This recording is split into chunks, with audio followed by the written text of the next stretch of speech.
bu taraftan alayım. Oho. Riyami. Selahattin Irak var ya, nereden geliyor? Hakikaten Amerika var ya kazik.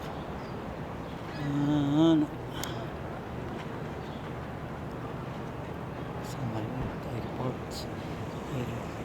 Airplane.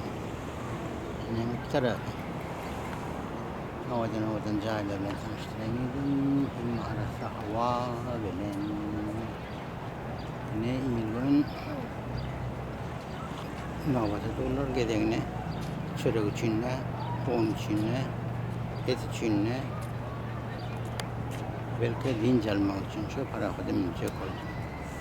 Para ödü ayakları kreni alacak ol, dinç alacak ol.